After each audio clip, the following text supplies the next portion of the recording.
નમસ્કાર, news for ઇન્ડિયામાં આપનું સ્વાગત છે. હું હિમાની આપની સાથે. તો નજર કરીએ આજના ટોપ 10 સમાચાર પર. સાબરકાંઠાના હિંમતનગરમાં ગોઝારો અકસ્માત સર્જાયો હતો. આ અકસ્માત હિંમતનગરમાં સહકારી જીન પાસે સર્જાયો હતો, જેમાં કાર ટ્રેલરની પાછળ ધડાકાભેર અથડાતા 7 લોકોના ઘટના સ્થળે જ મોત નીપજ્યા હતા, જ્યારે હજુ એકની હાલત ગંભીર છે. કારમાં સવાર મુસાફરો શામળાજીથી અમદાવાદ આવી રહ્યા હતા. તમામ મૃતકો અમદાવાદના રહેવાસી હતા. ગાંધીનગરમાં ફોરેસ્ટ બીટ ગાર્ડની ભરતી મામલે રજૂઆત કરવા આવેલા ઉમેદવારોને ડિટેન કરવામાં આવ્યા હતા. લાંબા સમય બાદ પણ ફોરેસ્ટ બીટ ગાર્ડની ભરતી પ્રક્રિયા પૂર્ણ ન થતા ઉમેદવારો રજૂઆત માટે ગાંધીનગર પહોંચ્યા હતા. પથિક આશ્રમ પાસે એકઠા થયેલા ઉમેદવારો તેમનો આગળનો કાર્યક્રમ આપે તે પહેલા જ ઉપસ્થિત પોલીસ જવાનોએ ઉમેદવારોને ડિટેન કર્યા હતા, જેના કારણે હવે વિવાદ વકરી રહ્યો છે. મુખ્યમંત્રી ભૂપેન્દ્ર પટેલ સમક્ષ નાગરિકોની રજૂઆતો ફરિયાદોના ઓનલાઈન નિવારણનો રાજ્ય સ્વાગત કાર્યક્રમ 26મી સપ્ટેમ્બરે યોજાશે. અરજદારો અને રજૂઆતકર્તાઓ સવારે 8:30 થી 11:30 સુધી પોતાની રજૂઆતો મુખ્યમંત્રીના જનસંપર્ક એકમમાં આપી શકશે.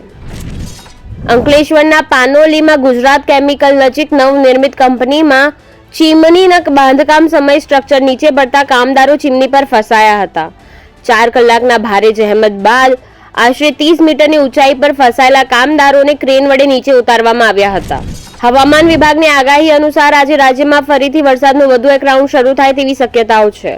આગામી 3 દિવસ કેટલાક વિસ્તારોમાં અતિ ભારે વરસાદની આગાહી કરવામાં આવી છે. તેમજ આગામી 26, 27 અને 28 તારીખે કેટલાક વિસ્તારોમાં ભારે વરસાદની આગાહી કરવામાં આવી છે. તો સૌરાષ્ટ્ર અને કચ્છમાં પણ સામાન્યથી મધ્યમ વરસાદની આગાહી કરવામાં આવી છે. બિહારના ભાગલપુરમાં ભારે વરસાદના કારણે તબાહીના દ્રશ્યો સર્જાયા છે. ગંગા નદીમાં જળસ્તર વધતા મકાનો પાણીમાં સમાયા હતા. 24 કલાકમાં 10 થી વધુ ઘર ગંગામાં ડૂબી ગયા હતા. પીડિતોના આખા જીવનનો પરસેવો આંસુમાં ફેરવાયો છે.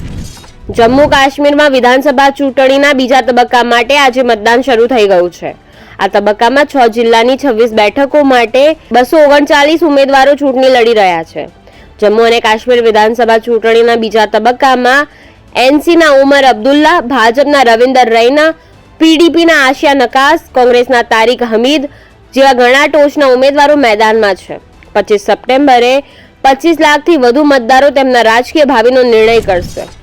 હિમાચલના ભાજપ સાંસદ કંગના રનૌતે 3 રદ કરાયેલા કૃષિ કાયદાને ફરીથી લાગુ કરવાની માંગ કરી છે. કંગનાએ કહ્યું છે કે ખેડૂતોએ પોતે જ આ કાયદાને લાગુ કરવાની માંગ કરવી જોઈએ. નવેમ્બર 2021માં કેન્દ્ર સરકારે 14 મહિનાના ખેડૂતોના આંદોલન પછી આ કાયદા પાછા લેવા પડ્યા હતા. આ નિવેદન બાદ વિપક્ષે કંગનાનો ઘેરાવ શરૂ કરી દીધો છે. પંજાબના અકાલી દળના પ્રવક્તા અર્શદીપસિંહે કહ્યું કે ભાજપ કંગનાને પાર્ટીમાંથી કાઢી મૂકવી જોઈએ. મહારાષ્ટ્રના બદલાપુર રેપ કેસમાં એન્કાઉન્ટરની તપાસ સીઆઈડીને સોંપવામાં આવી છે.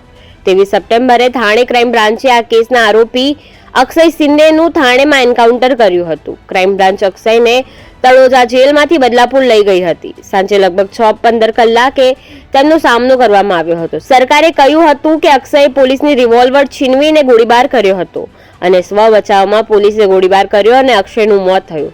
પરિવારે જણાવ્યું છે કે અક્ષયને કસ્ટડીમાં ખૂબ જ માર મારવામાં આવ્યો હતો, જે બાદ મામલો દબાવવા માટે એન્કાઉન્ટર કરવામાં આવ્યું. તેની ડેડ બોડી પણ જોવા દેવામાં ન આવી હતી. ઇઝરાયલ છેલ્લા 5 દિવસથી લેબનોન પર સતત હુમલા કરી રહ્યું છે. લેબનોનની રાજધાની બેરૂતમાં ઇઝરાયલના હુમલામાં હિઝબુલ્લાના મિસાઇલ કમાન્ડર ઇબ્રાહિમ કુબૈશી માર્યો ગયો હતો. આ સિવાય 5 અન્ય લોકોના પણ મોત થયા છે. આ સાથે જ લેબનોનમાં 2 દિવસમાં મૃત્યુઆંક વધીને 564 થઈ ગયો છે. હિઝબુલ્લાએ ગઈકાલે રાત્રે ઇઝરાયલમાં 8 સ્થળોએ મિસાઇલથી નિશાન બનાવવાનો દાવો પણ કર્યો છે.